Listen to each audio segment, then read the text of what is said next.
L'orpaillage clandestin est un phénomène qui touche la jeunesse de toutes nos zones rurales en Côte d'Ivoire. De notre côté, nous voulons une jeunesse responsable et digne. Alors, l'orpaillage clandestin pousse la jeunesse à une certaine dépravation. Amis téléspectateurs amoureux de cette émission Agora Jeune, bienvenue dans ce qui nous plaît d'être le rendez-vous de la jeunesse sur TV Boaké.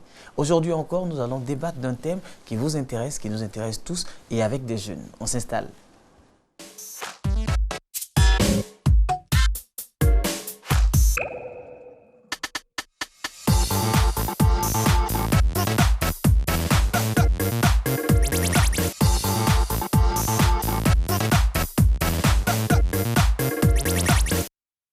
Orpaillage clandestin et dépravation de la jeunesse, voici le thème, mesdames et messieurs, qui a retenu notre attention aujourd'hui dans cette émission. Nous sommes très heureux de faire incursion chez vous pour cette belle émission Agora Jeune. Aujourd'hui, nous sommes avec Serge Aïwa, notre premier chroniqueur avec lequel on a la rubrique Le Motivateur. Serge, comment tu vas?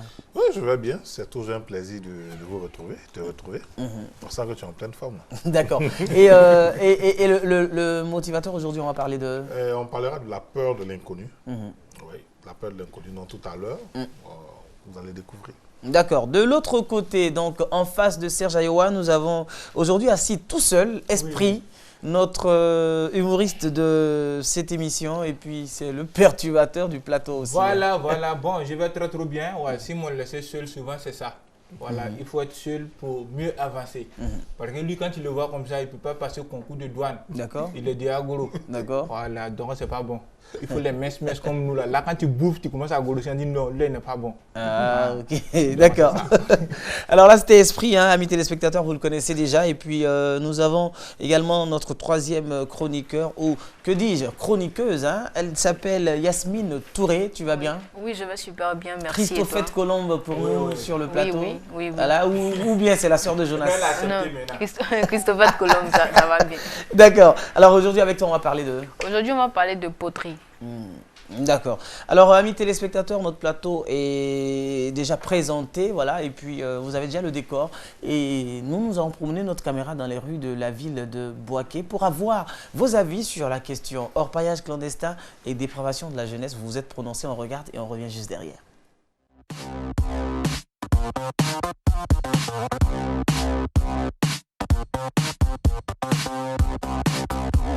L'orpaillage clandestin et la drogue, c'est tout autre chose.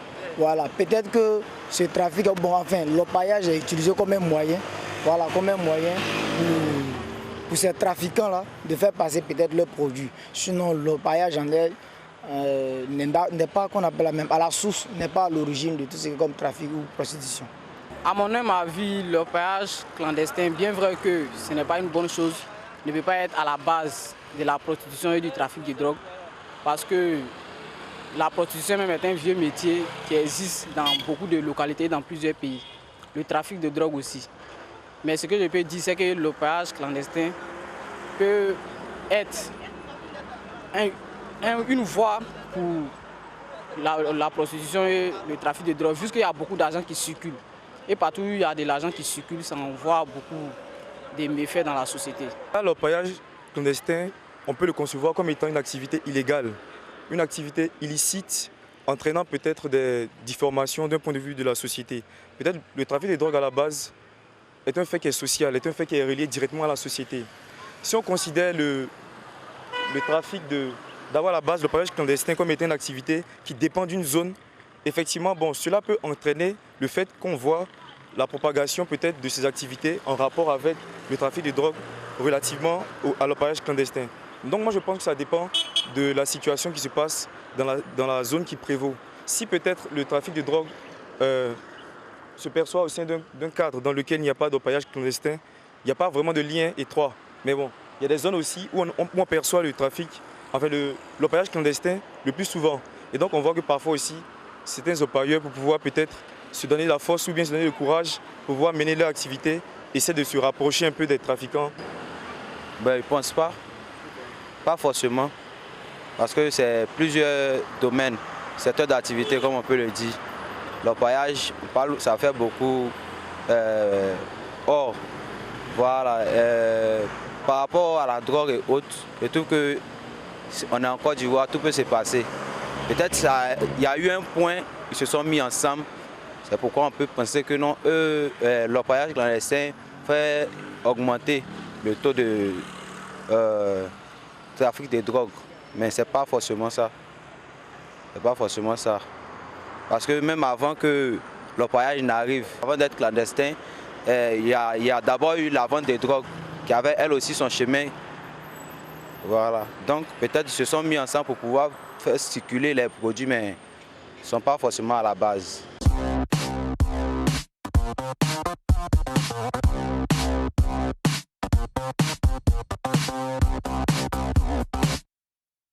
Alors, nous sommes de retour en plateau, amis téléspectateurs, c'était là le micro-trottoir, hein. Les avis sont vraiment partagés sur la question de l'orpaillage clandestin et de la dépravation de la jeunesse. Alors, déjà sur le plateau, la première question, déjà, qu'est-ce que c'est que l'orpaillage? Bon, je me jette dans le lot.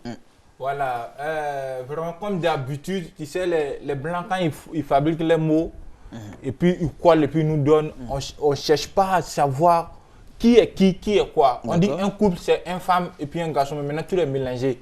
Garçon, femme, ce qu'on dit, c'est couple. Voilà. Donc dans orpaillage, il y a or et puis il y a paillage. Tu vois, non? Or, tout le monde sait ce que c'est. Or, voilà, c'est un pierre précieux que tout le monde cherche. Actuellement, si tu as eu or, tu es content. Maintenant, le côté paillage, là, c'est là le problème se trouve. Ils ont rendu ça paillage pour que ça soit joli à voir. Sinon, c'est or barrage.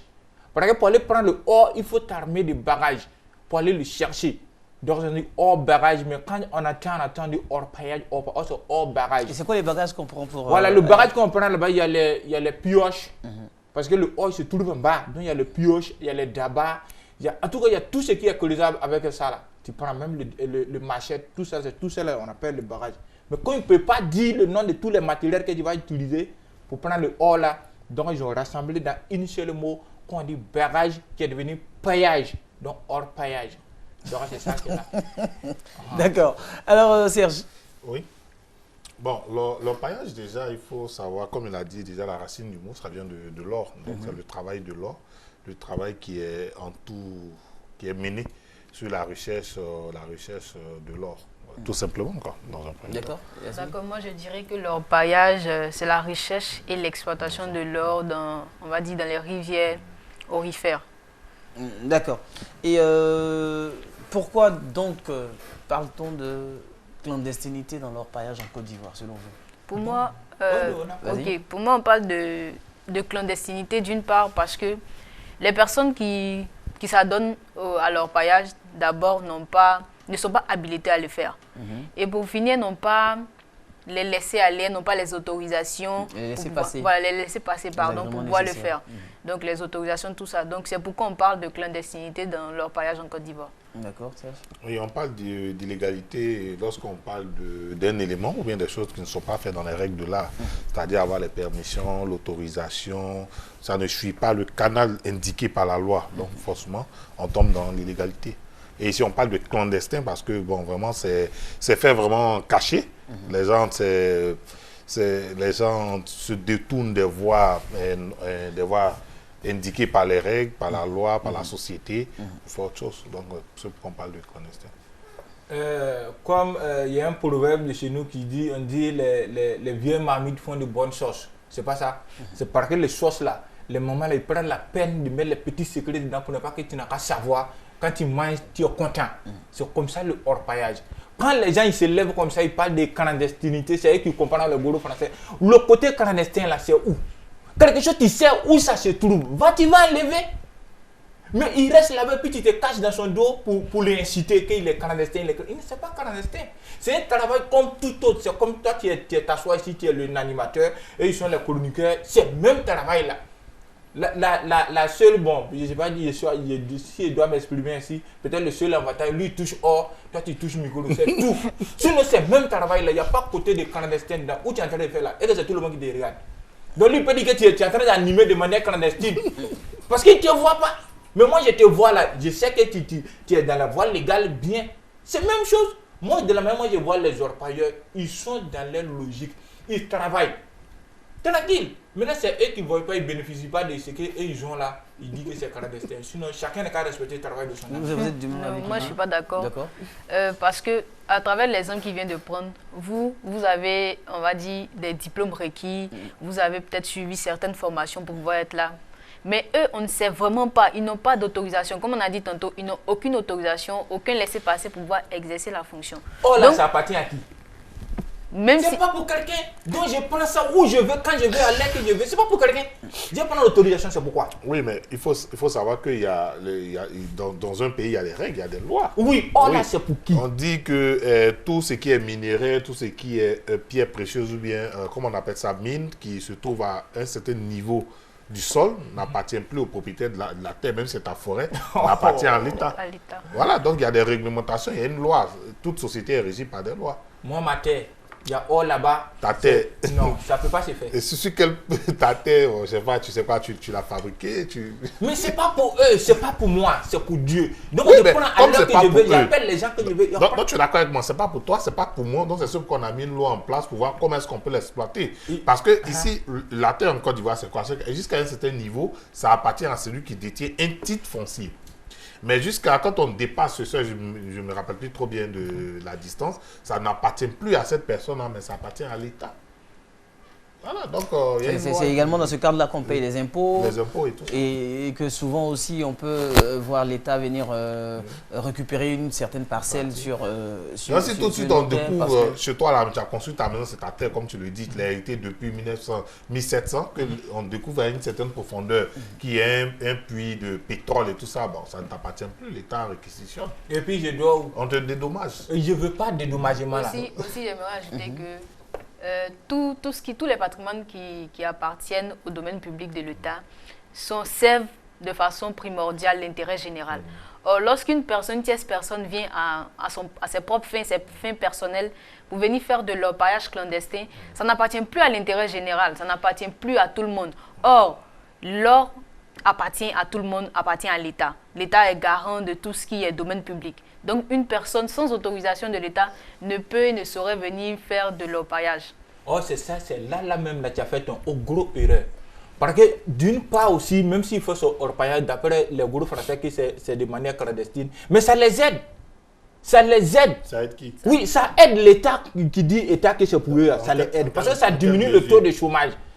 Parce que ce n'est pas tout le monde qui va travailler dans le bureau. Ça augmente. Non, ça augmente aussi le taux de banditisme. Jamais. Et d'insécurité. Jamais. Qui t'a dit que là-bas, ils ne sont pas en sécurité? Ils sont plus en sécurité que toi. Toi-même, tu as visité une zone. D'accord. On va se calmer un peu sur le plateau. On a parlé d'orpaillage, on a parlé de la clandestinité de l'orpaillage également. Mais selon vous, c'est quoi la dépravation de la jeunesse, selon vous? Oui, la dépravation de la jeunesse, pour moi, c'est des comportements qui vont à l'encontre des valeurs ou des normes instaurées dans une société. La société est définie par des normes, par des valeurs qui régissent un peu les comportements, les agissements des uns et des autres et qui permettent de créer une forme d'interactivité entre les acteurs de la société. Donc, quand il y a des comportements qui ne sont pas en adéquation avec ce qui a été déterminé, on parle de dépravation. Voilà, c'est un peu comme, par exemple, je peux prendre quel exemple, on parle aujourd'hui de la dépravation des mœurs. Un peu la société dit, c'est encadré. Un couple, voilà comment est-ce qu'ils doivent se comporter quand ils veulent rentrer en intimité.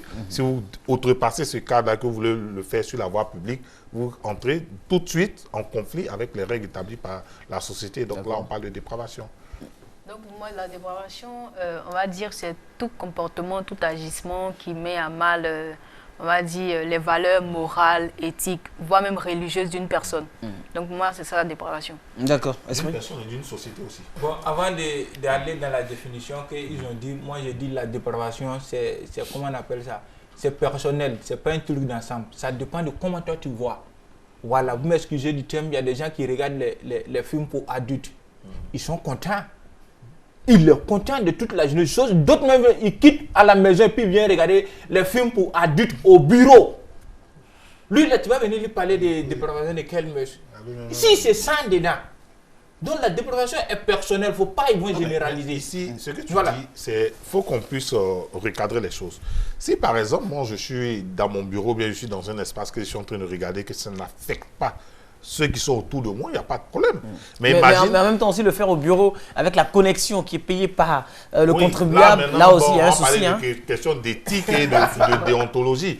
Mais si par exemple je suis dans mon bureau, je sais que je ne partage pas, je partage le bureau avec d'autres personnes et je le mets sur l'écran d'ordinateur avec un fort volume, là je porte atteinte un peu. Oui, là c'est un autre cas. Mais d'un autre côté, ce n'est pas des choses à encourager également. Non, donc, voilà, là c'est un autre cas, ce que tu as dit, là tu provoques maintenant les gens. Sinon, si tu es dans ton seul coin, voilà. Moi, il ne faut pas généraliser. Ils n'ont qu'à essayer de classer ça. Maintenant, la dépravation des mœurs, bon, c'est ça qui est populaire. Sinon, il y a dépravation à tous les niveaux. Ce qui est populaire, c'est la dépravation des mœurs. C'est, comment on appelle ça, le fait de ne pas respecter autrui. Parce que ce que tu aimes là, ce n'est pas ce que l'autre aime. Voilà, comme il a parlé des intimités. Voilà, quand tu veux faire quelque chose vraiment qui va vraiment mettre en mal l'autre, il ne faudrait pas que tu le fasses. Donc, moi, en gros, la dépravation des mœurs, c'est le non-respect des règles déjà établies. C'est tout. D'accord. Alors, vous avez déjà visité ou déjà fait une recherche quelconque sur un site d'orpaillage clandestin? Oui. Oui. Moi, personnellement, je me suis fait ça à Boisflé. Voilà, il y a un site d'orpaillage là-bas vraiment bien caché. Bien caché pour ne pas que tout le monde aille là. Parce que ce n'est pas tout le monde qui va là-bas. Oui, pose tes questions. Tu es allé en tant que quoi, orpailleur ou bien non, je suis allé en tant qu'accompagnateur. Là, tu les défends, là, tu n'étais pas orpailleur. Non, je fuis même et je vais être. Donc, j'ai accompagné quelqu'un là-bas sur un site de orpaillage. Parce que moi, je suis curieux. Je me suis parti voir de quoi parle le test. Parce que c'est dans ma région. Donc, ce genre de trucs. Ah ouais, tu viens de Boisflé? Oui, okay, c'est un Boisfléen. Voilà, donc, je me suis parti voir. Parce que tous vos critiques, on dirait un jour, je savais qu'on avait fait une émission qui va parler de ça. J'allais bien me défendre. Donc, c'est à cause de ça que je me suis voir là-bas. C'est Dieu même qui m'envoie là. En tout cas, c'est comme toute autre entreprise. Voilà, il y a le mauvais grain, il y a le bon grain. En tout cas, il y a tout là-bas. Voilà, maintenant, c'est un autre univers. Parce que là-bas, il s'agit de l'or. L'or est ce qu'il est. Il y a trop d'histoires mystérieuses derrière l'or. Donc, il faut le faire dans un cadre vraiment bien précis. Il y a tout là-bas. Il y a à manger là-bas, il y a dortoir là-bas, il y a tout là-bas. Excusez-moi du terme, il y a la prostitution là-bas. Il y a tout là-bas. D'accord. Voilà, c'est un autre monde. Et c'est bien organisé. Quand moi je suis parti voir, c'était bien organisé. D'accord. Son côté clandestin là, bon, peut-être c'est quand il a donné d'eau, clandestin est venu. Sinon, quand j'étais là-bas, il n'était pas là. D'accord. Oui. Moi, Chris, comme tu sais, moi je suis sociologue à la base.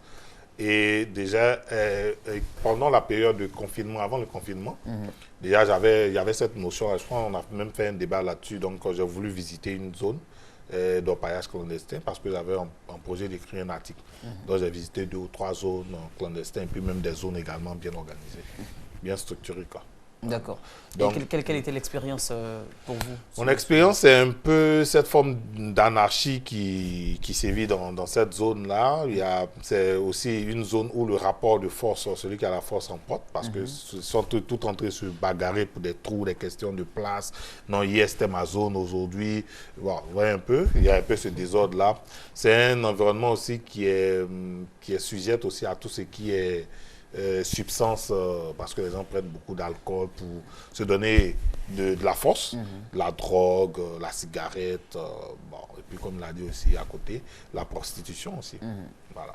D'accord. Yasmine? Personnellement, je n'ai pas visité, mais j'ai eu l'expérience d'un ex-orpailleur qui m'a fait savoir que sur les différents sites... Alors, ce que tu viens de dire tout à l'heure peut prêter à confusion. L'expérience d'un ex-orpailleur. Oui. Le ex, c'est par rapport à... Il n'est plus orpailleur. Non, écoute-moi d'abord. C'est ex possessif ou... Écoute-moi d'abord. Oui. Le ex, il est possessif par rapport à toi ou il est lié à l'orpailleur? Ah, il est lié à l'orpailleur. Ah, d'accord. Okay. Parce qu'un ex-orpailleur, ça peut prêter à confusion. Non, il est lié, il est lié à l'orpailleur. Donc, comme je disais, il m'a fait savoir que, étant sur le site, il y a vraiment énormément de vices relativement à la prostitution, aux substances illicites qu'ils consomment pour pouvoir se donner de l'énergie, de la force et beaucoup d'excitation. Il y a également beaucoup de prostitution. Il n'y a vraiment pas de respect de droit. Il n'y a pas de droit là-bas. Il n'y a pas de règles. Il n'y a pas de règles. C'est celui qui a beaucoup d'argent, beaucoup plus de force qui gagne en fait. Donc c'est la loi du plus fort. Moi vraiment, je suis découragé de ce qu'ils sont en train de dire. Parce que même, on n'a qu'à laisser même les sites d'orpaillage, nous-mêmes hors ces sites-là, même en ville ici même là, c'est ce même travail-là. Maintenant, lui, il a parlé d'un truc, on va passer dessus de manière flash. Toi, tu dis, il se bat sur des trous. Il ne se bat pas sur les trous ici.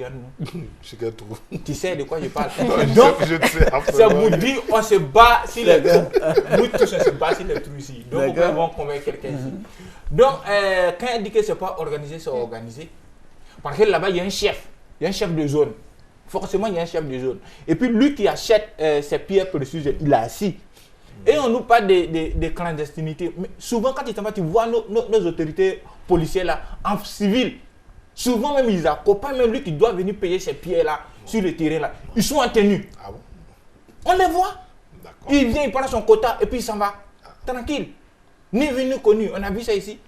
Et j'ai même, comment on appelle ça, des amis, même gendarmes policiers ici, ils sont partis sur un site d'orpaillage. Il y a un mec qui est tombé dans un trou parce qu'il était en train de poursuivre les orpailleurs. Il est tombé dans un trou, il est mort dedans.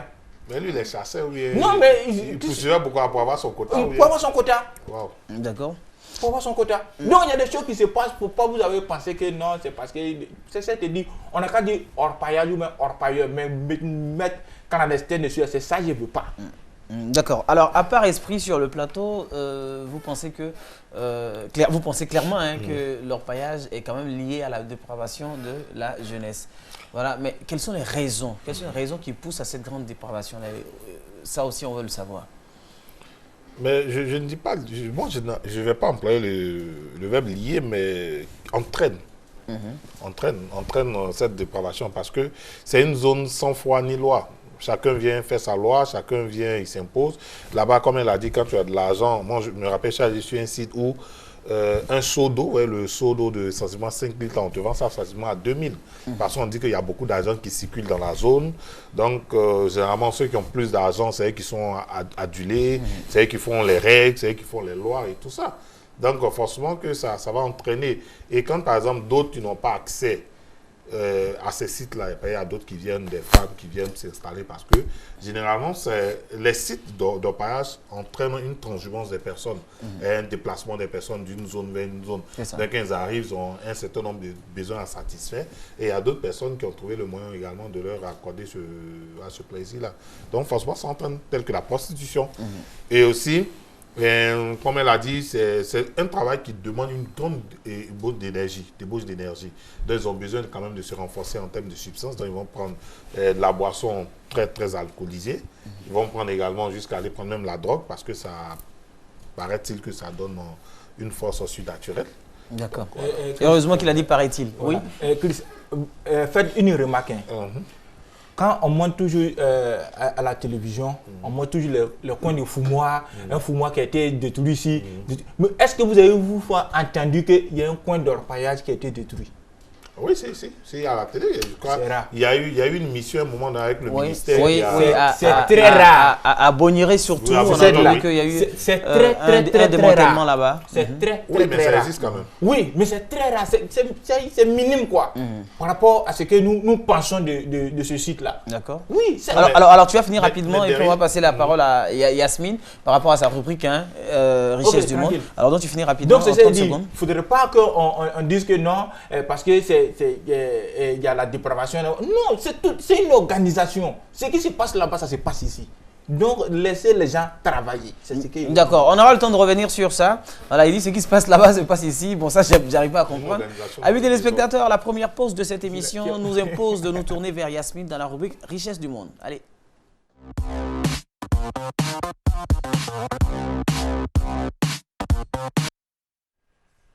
Fidèles téléspectateurs de Richesse du monde, bienvenue à ce énième numéro de votre rubrique préférée. N'oubliez pas que nous sommes à Richesse du monde, alors venez découvrir les richesses de ce monde. Allons à Tanou Sakassou, village niché dans la brousse à 10 km de Bouaké. Ce village est loin d'être comme tous les autres, car il abrite une communauté de potiers qui depuis des dizaines d'années sculptent l'argile et façonnent les plus belles poteries du pays, à l'instar de Katiola, qui a des potiers d'une renommée internationale. Comptant un peu moins de 2000 âmes, dont plus de 300 vivent directement de la poterie, cette petite localité est réputée pour sa maîtrise de la céramique et ses poteries en terre noire incrustées de paillettes de silice. À Tanou, C'est majoritairement les femmes réunies en coopérative depuis 1988 qui travaillent la poterie. Ce savoir-faire ancestral, trop peu connu, est important pour l'autonomisation des femmes et le développement du tourisme interne. Les potiers utilisent l'argile qu'ils achètent à proximité dans la région. Ils la réduisent en poudre dans un mortier, puis la transforment en terre malléable. La poterie sèche au soleil de 9h à 16h à l'issue d'une première cuisson à 900 degrés Celsius. À Tanou, il y a également un atelier poterie pour les enfants. C'est un atelier très pratique qui permet aux plus jeunes de se frotter à la transformation de la poterie et à la fin, ils repartent avec leur production et même des outils pour finir la décoration de leur poterie à la maison. Il y a une salle qui fait office de boutique. C'est là-bas que sont entreposées toutes les poteries du village. Les formes des poteries varient entre les canaries, les jarres, les pots à queue-de-genou, les vaisselles variées, ainsi que les objets plus contemporains décorés de motifs géométriques, inspirés de croyances et de rites baoulés.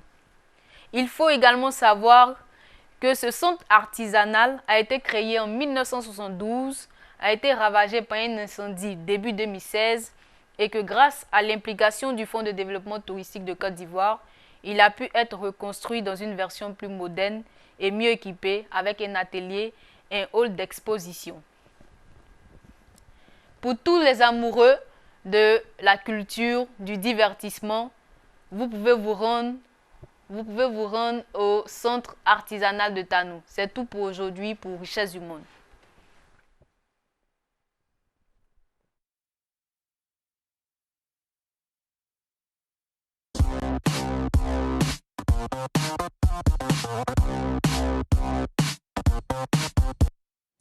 Alors à l'instant c'était Yasmine Touré dans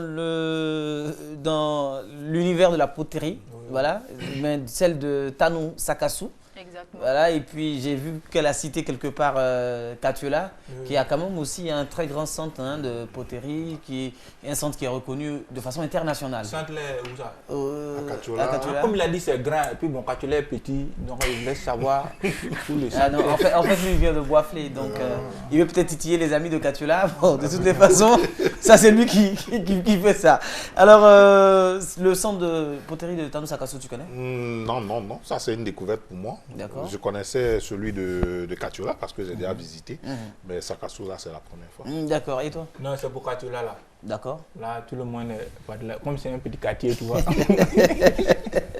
D'accord, alors merci beaucoup Yasmine pour cette découverte. Et puis nous allons poursuivre notre émission. Amis téléspectateurs, nous étions à l'étape des motivations, on va dire des causes de cette dépravation là sur les sites d'orpaillage. On a entendu Serge Ayewa, Esprit était tout en train de se plaindre, mais on n'a pas passé la parole à Yasmine, donc on va laisser Esprit terminer.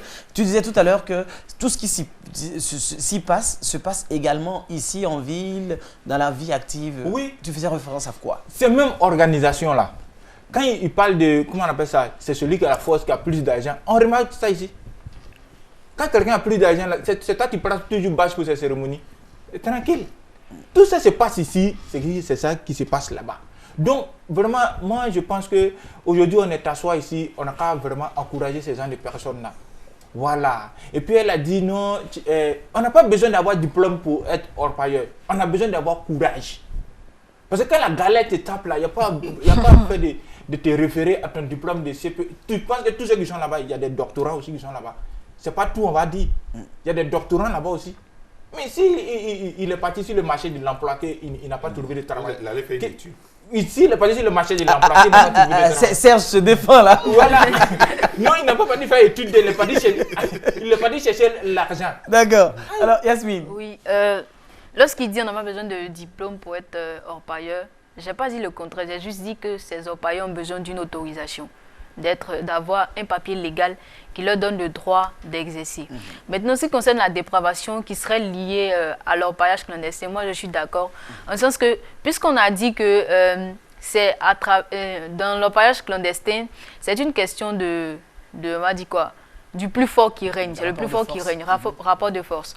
Donc, les gens qui se sentent en position de faiblesse seront amenés à vouloir eux également régner en utilisant pour d'autres des substances Ces substances-là vont les pousser à être, on va dire, plus courageux et à être des voleurs, voler certaines choses pour avoir également pour eux et maintenant dire qu'ils ont la possibilité de se prévaloir, d'être encore plus forts. Donc, il y a le vol qui va être récurrent sur ces sites.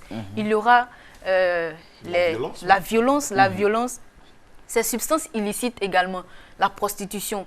Tout ce qu'on verra comme dépravation des mœurs est pour moi lié à l'orpaillage clandestin. Sur ces sites. Voilà, sur ces sites. D'accord. Alors, quelles sont les conséquences donc de toutes ces choses-là? Toi, Serge, par exemple, qui a visité plusieurs sites, hein, tu as visité des sites légaux et des sites clandestins. Donc, quelles sont les premières conséquences que tu as pu remarquer sur ces jeunes-là qui se retrouvent sur ces sites d'orpaillage clandestin? Déjà, sur les sites clandestins, le premier dommage que moi j'ai constaté, c'est au niveau environnemental et écologique. Parce que déjà, pour pouvoir le faire, ils vont détruire la forêt, ils vont détruire également le sol. Et ces sols-là, quand ils finissent, c'est quasiment inutilisable. Parce que c'est des trous de des centaines de mètres un peu partout, comme vous avez sur un site. C'est un peu comme des tranchées de guerre, des tranchées sur les champs de bataille. Donc déjà, l'environnement prend un coup. On ne peut plus faire de culture, on ne peut plus faire de plantation. Deuxième, et à ce niveau, maintenant, un problème socio-économique, parce que quand il y a une zone quelque part, vous allez voir que des populations se déportent dans cette zone. Donc, toutes ces personnes, ces braves valides qui pouvaient servir dans les plantations de leurs parents, tout ça, vont les abandonner au profit de leur parents, parce qu'ils se disent là-bas, c'est de l'argent vite fait et bien fait. Et ensuite, au plan économique, c'est vrai qu'il y a des activités qui vont se développer autour de cette activité, mais il y a de la surenchère qui va naître dans cette zone-là, parce qu'on se dit qu'il y a de l'argent dans cette zone, mais le pouvoir d'achat va prendre un coup. D'accord. Esprit, toi également, tu as visité le site de Boisflé, dont tu nous parlais tout à l'heure. Moi, je pense qu'il n'y a pas de conséquences. Voilà. Quand je parle toujours à la fin de chaque mot, je dis laissez-les travailler. Parce que c'est un travail noble. Tu comprends? Tout le monde peut travailler dans un bureau. Il n'y a pas de conséquences là-bas. Tu comprends? Moi, je ne peux pas comprendre quelqu'un. C'est-à-dire, je prends un exemple, un chauffeur qui se sort un matin, il prend son taxi et puis il s'en va faire son roulement, tout ça là. Et puis il fait accident là-bas. Et puis il meurt. C'est accident de travail. Un orpailleur qui s'en va, il s'en va orpailler là-bas. Et puis la terre verse sur le boulot. C'est accident de travail. Mais c'est normal que dans un site où il y a l'argent, tout goumate. Tout goumate. Nous tous, on est unanime que quand on quitte dans les différentes villes là-bas, puis on vient dire, Yamoussoukro est cher. C'est à cause de quoi?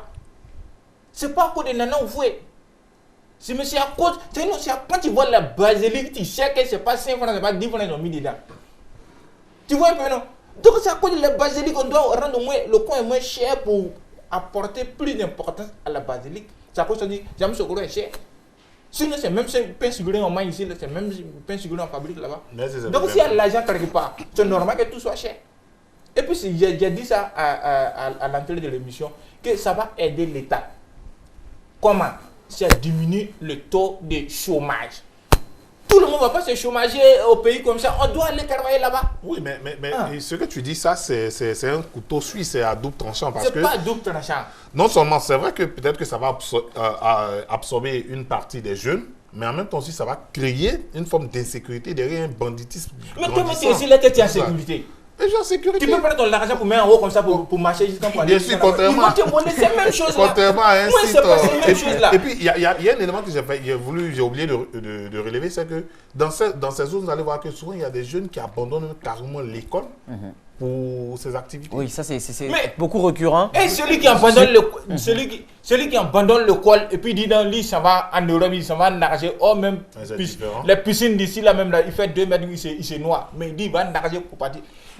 Mais on n'a qu'à se prendre, laissez les orpailleurs travailler. Alors, quand tu portes aujourd'hui les chaînes en or, non, quand tu portes aujourd'hui, ça m'énerve. Tu portes aujourd'hui les chaînes en or, ou même quand tu veux faire cadeau même à un fille, tu dis, ah, il m'a payé quelque chose en or. C'est orpailleur qui s'est orpaillé, qui a trouvé ses puces, on donnait un bijoutier, il l'a fabriqué, puis il est venu te donner. Là, tu ne parles pas. Il y a des sociétés en bonne et due forme. Moi, je suis allé sur le site à Iré. Mais c'est bien organisé, c'est des machines, ils ont le permis d'exploitation. Et je suis allé à Kossou, ils ont le permis d'exploitation. Et ceux-là, contrairement à ce qu'ils produisent par rapport à nos orpailleurs d'ici, quand même, c'est le jour et la nuit. Oui, mais toi, tu peux payer sur or qu'ils ont fabriqué, tout ça là. Toi, tu peux payer sur or là. C'est ce qu'il y a sur le marché. Tous les machines, tout ça. Non, les orpailleurs sont beaucoup sur le marché que ce que toi tu as dit là. Eux là, les or là, ça se vend. Mais le prix là, ils vendent au même prix que... Alors, moi, je veux poser une question à Esprit. Esprit, si on s'en tient à ton raisonnement, c'est qu'on va permettre à tous les jeunes de sortir et de partir vers l'orpaillage. Mais en même temps aussi, nos villages se vident de ces bras valides. Et donc, derrière, est-ce qu'on n'aura pas, après le problème de nourriture, le problème d'insuffisance alimentaire pour nos parents au village, et puis en même temps aussi, est-ce que la Côte d'Ivoire pourra s'autosuffire sur les cultures vivrières? Ok, je s'en vais étape dans l'étape. Voilà. Aujourd'hui, on est en train de parler d'autosuffisance alimentaire. Je prends un parti de mon plantation où ils ont remarqué qu'il y a l'or là-bas. J'ai vendu ça. Il y a une autre partie qui est là. Je dois mécaniser ma culture. Chaque jour, je ne vais pas venir avec d'abord. L'argent que je vais prendre au pareil là-bas, je vais prendre pour payer les machines pour venir travailler ici pour avoir plus de production. On ne va pas rester là en train de travailler comme si on était au temps de Kinta Kinde.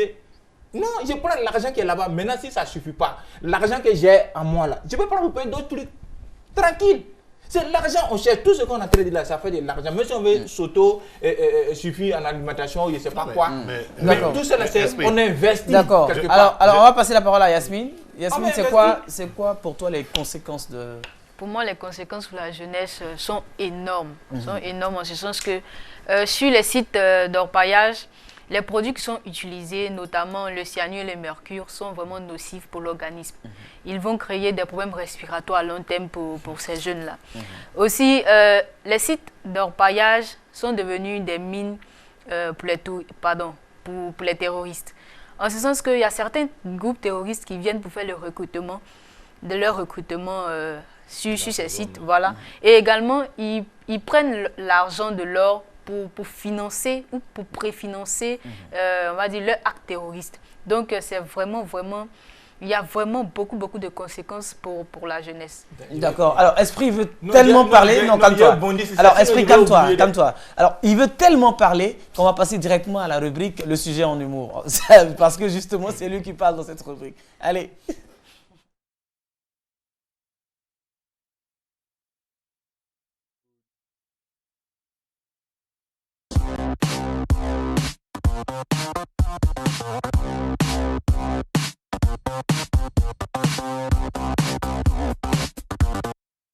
Voilà, salut les agoraphiles, salut à tous et à toutes. Voilà, tout près n'est pas loin, loin aussi n'est pas tout près. L'essentiel c'est le ciel. D'abord, c'est pas maladie, c'est maquillage. Aujourd'hui, on est en train de parler de orpaillage. Qui dit orpaillage parle de l'or. Les mamans ou bien les frères, les Sénégalais, tout ça, c'est vous travaillez, ils sont en train de bafouiller comme ça. Voilà, vous travaillez l'or. Donc, je me rappelle, vous savez, l'or était une pierre très mystérieuse. Souvent, on dit pour avoir l'or, il faut verser du sang. Donc, je me rappelle, voici un grand frère, vraiment, lui, c'est un orpailleur. Il est parti, il a creusé son trou. Donc, chaque jour, quand il vient, il creuse, il entend le cri d'un coq dans le trou là-bas. Chaque jour, il entend le cri d'un coq. Et au fur et à mesure qu'il creuse, il ne trouve pas le coq là, mais le cri du coq là est toujours loin. Donc, il creuse. Et où il est parti tomber sur oh la net, il a vu le coq qui était à côté. Automatiquement, il a dit, ça là, c'est Dieu qui m'a envoyé le coq. Grâce à le coq là, il va creuser plusieurs trous aussi. Donc il prend le coq, il prend son or, il s'en va à la maison. Mais le coq n'est pas n'importe quel coq. C'est un coq extraordinaire. Il a pris le coq, il l'a mis au milieu des canards là-bas. Matin, il s'est réveillé, il a enceinté tous les canards. C'est-à-dire femme canard, garçon canard, il a enceinté tout. Aïe! Donc il prend le même coq, il jette ça sur les moutons. Il a enceinté, il a moutonné tous les moutons là-bas. Et tous ils sont enceintes. Donc, lui, ça lui paraît bizarre. Il dit, bon, attends, il a pris troisième expérience. Il a pris ça, il est parti jeter au milieu des lampes. Waouh, façon coq là, il a lapiné les lapins là. Et tous sont enceints. Donc il va informer maintenant son ami. Il est parti informer son ami. Il dit, vraiment, Je suis parti de mon coin de Orpaillage là. Vraiment, son ami dit, ah, tu as eu quel problème? Il dit, non, problème même est bon. Mais ce que j'ai eu là, c'est grave même. J'ai croisé un coq dans mon touroukou et que les mon haut là. Mais le coq là, il est dangereux. Il dit, il fait quoi? Il dit, il sent tous les animaux. Quelle que soit son différence, il sent. Il dit, hein? Mais moi, j'ai mon cabri ici là. Ça fait longtemps, c'est là, mais ça, il n'est pas enceinte. Il dit, bon, demain, il faut passer. Il va te donner mon coq là. Donc le lendemain, son ami passe pour voir le coq. Donc il vient voir le coq. Il dit, bon, je suis venu prendre le coq que tu m'as parlé de lui là. Vers lui. Il dit, ah, vraiment, je voulais te donner le coq là. Mon cadeau, je lui ai mangé. Il dit, mais tu fais ça pourquoi? Je te dis qu'il y a mon cabri là, je te dis, ah, vraiment. Matin, je me levais, je partais dans mon coin de Orpaillage là. Il dit, oui. Mais il était en train de regarder mon femme d'une manière là. Si je ne le mange pas, là, mes enfants là, vont avoir les plumes sur eux, c'est pas bon. Donc, il dit, tu as bien fait. Abonatadeur, salut, à la semaine prochaine. On est ensemble.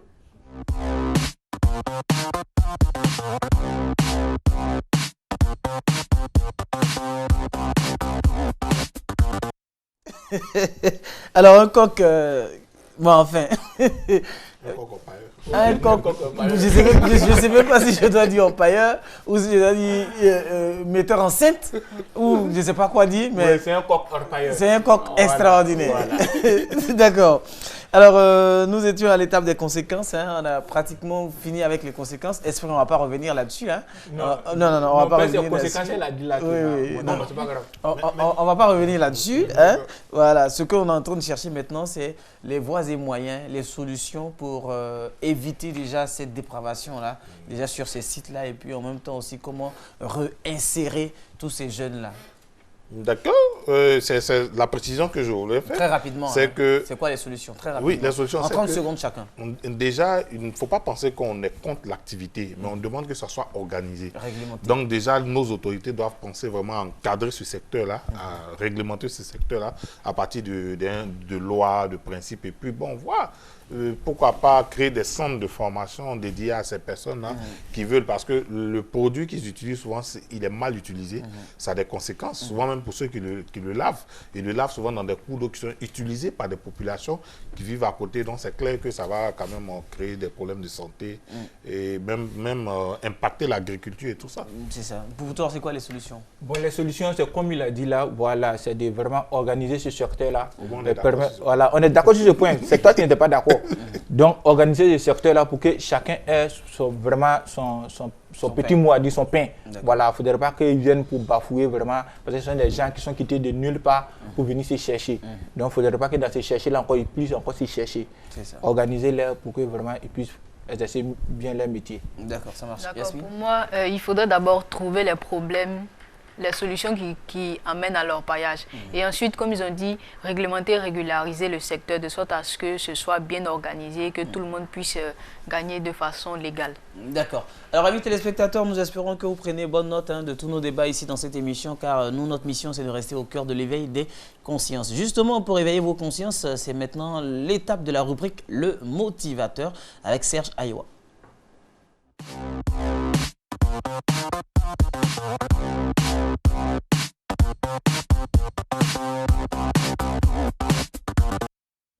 Ok, aujourd'hui pour ma chronique, je partirai déjà d'une expérience personnelle. Vous savez, en 2019, j'étais dans une boîte où j'avais été promu responsable à la formation.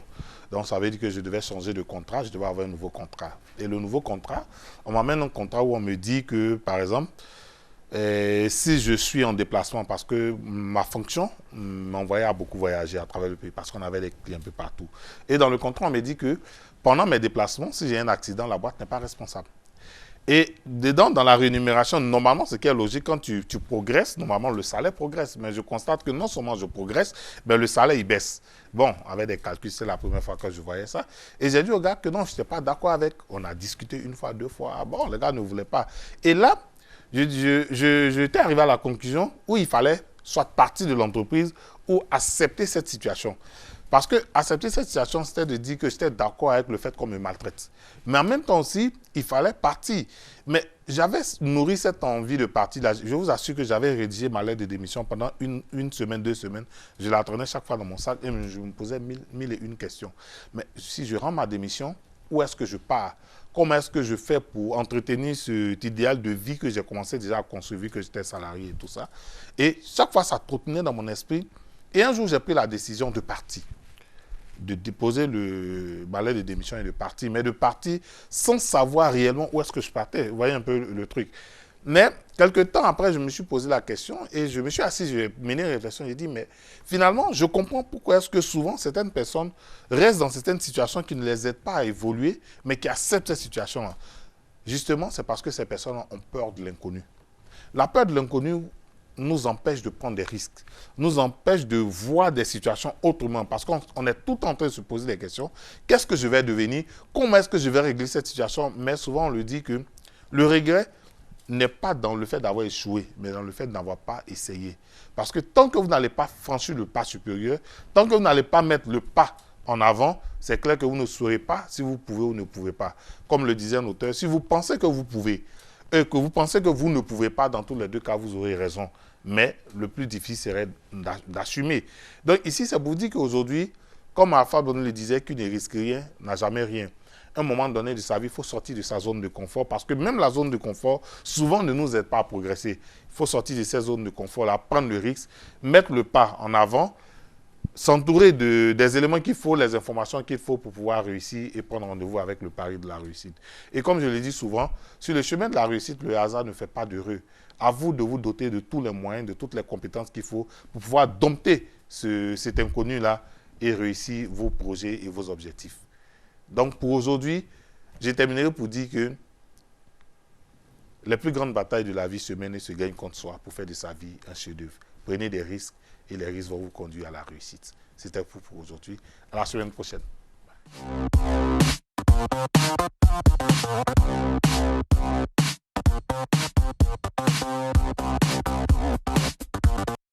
Alors, de retour en plateau pour le dernier virage de cette émission. Messieurs et dames sur le plateau, on va prendre rapidement, en 15 secondes pour chacun, vos différentes conclusions. Amis téléspectateurs, vous également, nous vous disons merci de nous suivre tous les jours sur TV Boaké et d'être inconditionnel de cette émission. On va commencer par Esprit. En 30 secondes, en 15 secondes, conclusion. Bon, on a la semaine prochaine. Voilà. Ok, Serge. Donc, je récupère ces 15 secondes. Donc, alors, je veux terminer pour dire que l'orpaillage, qu'il soit clandestin ou pas, c'est quand même un secteur qui peut être porteur. C'est un secteur qui est porteur. Donc, si déjà nos autorités se penchent sur la question, c'est clair qu'on peut déjà l'utiliser pour absorber un certain nombre de jeunes, mieux les organiser, les former, et puis bon, quand même que ça puisse avoir un impact considérable sur leur développement. Ok, merci. Que ce soit social. Alors, Yasmine. Je terminerai pour dire que l'orpaillage est vraiment pourvoyeur d'emploi et il devient un véritable problème lorsqu'il est clandestin. Alors, aux autorités de le rendre légal et pour moi, c'est tout pour aujourd'hui. Ok, merci beaucoup les amis, merci à Esprit, merci à Serge, merci à Yasmine, merci à Traoré Allemand, notre chef de plateau, merci également à Téchrist Larsen, notre réalisateur, merci surtout à vous, amis téléspectateurs. Agora Jeune pour aujourd'hui, c'est terminé. Rendez-vous la semaine prochaine pour un autre numéro et puis d'ici là, portez-vous bien.